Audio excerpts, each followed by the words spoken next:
All right. Animal control officer, Mr. Burr.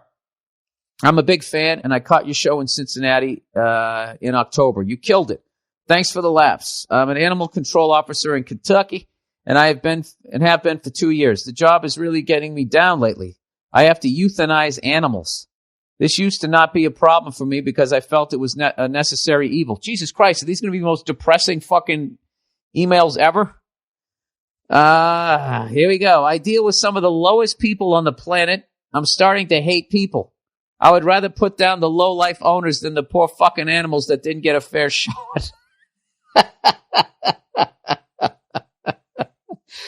Wow. Somebody, that should be in a movie. Somebody just snapping in an animal shelter. Yeah, hey, hold her down. Hold down Spot, and you get them to hold them down, and then you fucking stick it in their neck. They have that, that great confused look somebody has when they realize that they're being killed and the table's turned in movies.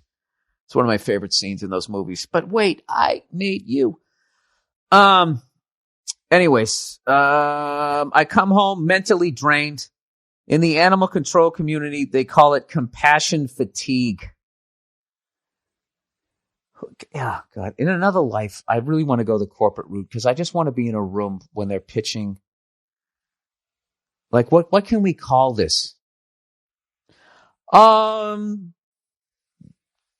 Doggy DTs. No, that DTs, that's too much like addiction. Then somebody comes up with compassion fatigue and they actually get a fucking high five. The pay is pretty good for my area of the world and I have really good benefits. My problem is I got offered a shit job making less money with less benefits.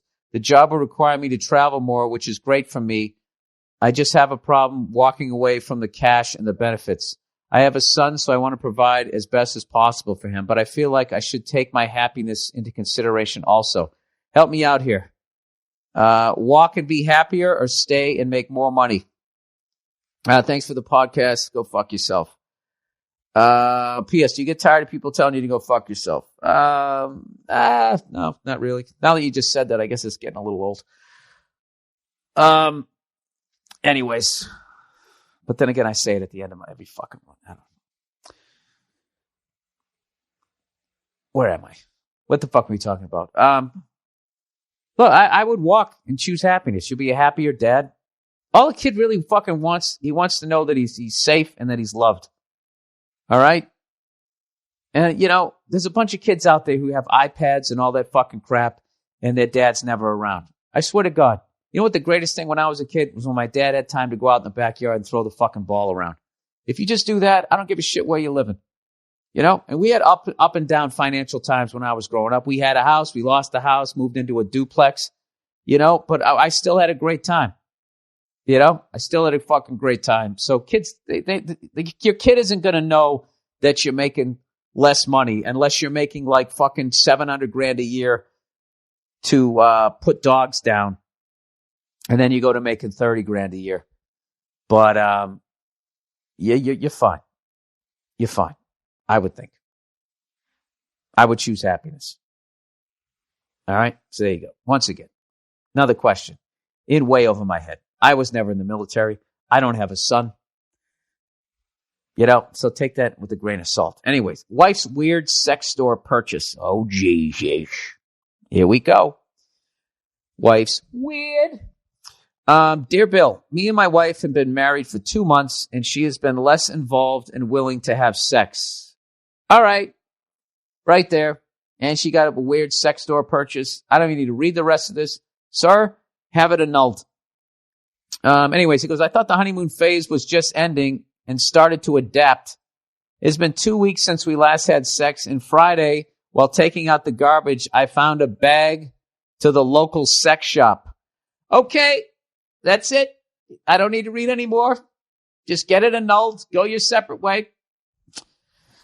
I didn't know what she bought, and since we haven't been having sex, it was a puzzler. Okay, that's it. Dude, this whole fucking thing, it's over. I then started snooping. Okay, that's it. While she was at work and found a dildo in the closet.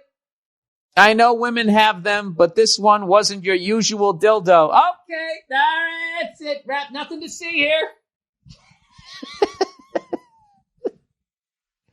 Dude, this has more red flags than the fucking opening ceremony of China at the Olympics. Okay, it wasn't your usual dildo. Jumping back in. We're losing a lot of tiles. I think we're going to burn up here in fucking re-entry. It was the shape of an animal's penis. Alrighty. See you later there, lady. It was a fun 2 months. I'm not even, you can keep everything. I'm just going to take my t-shirts and my shoes and a pair of pants. It was close to a foot long and weirdly shaped. Wait a minute. They don't make animal dildos. What does an animal penis even look like? I've seen an elephant fuck. It was the scariest thing I've ever seen in my life. Seen dogs bang. Anyways, it was close to a foot long and weirdly shaped. I have kept quiet, but I really want to confront her, but don't know how to do it without hurting her feelings or opening a crazy can of worms. Please help, Bill. All right, dude. You know, you need, if you're not just going to walk, you really need professional help on this one. All right? I mean, I don't know. What do you do? Do you take the thing out of the trash and then just leave it on the fucking coffee table? And then she walks in and you're just pacing. Hey, honey, how was your day? And you just fucking, what's this? I just found this in the fucking trash. Huh? Which orifice were you shoving this in? I mean, there's no fucking way to, how do you even bring that up? Listen, dude, I'm going to tell you this right now. Your wife has a huge dildo. No, your wife has a huge skeleton. Something. There's something gigantic going on. Oh, God, gotta stop saying gigantic and huge. She's got a big secret. Bigger than that fucking giraffe dildo you found in the fucking garbage.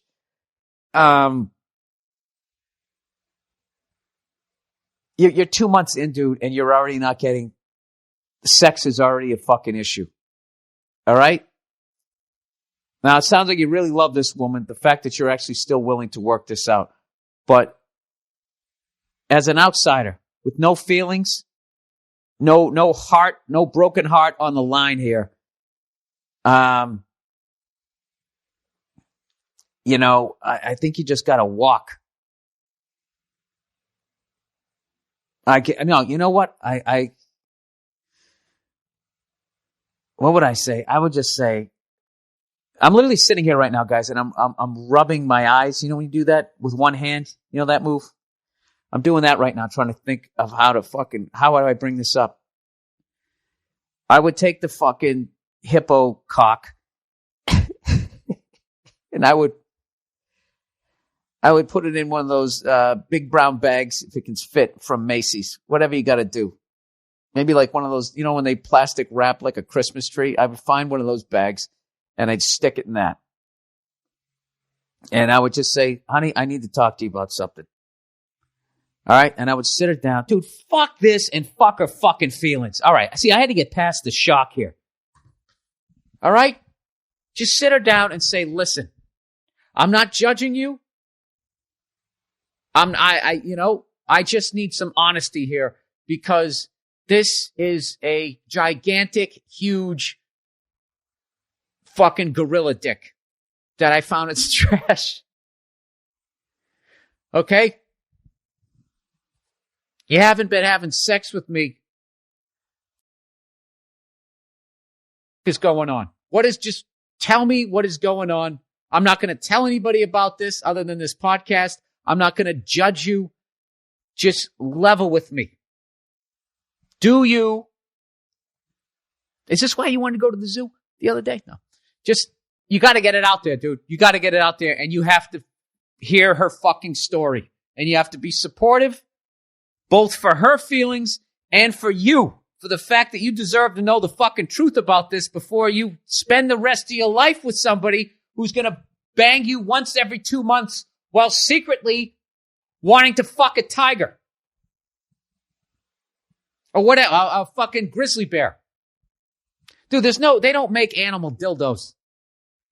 And I swear to God, you fucking assholes, if there is a website, don't send me the link because I'm not looking at it. I don't need that on my hard drive. I'm not looking at it. Dude, you have to sit her down. Okay? And you have to you got to bring in that zebra dick. You just have, you have to do it. You got to do it. You got to do it. You owe it to yourself. All right? And as much as it's going to be embarrassing for her and everything, it's going to help her out. Because I bet that there's a part of her that she doesn't like herself. That she's sneaking around and starting to live this lie and all, or whatever the fuck is going on. I don't know.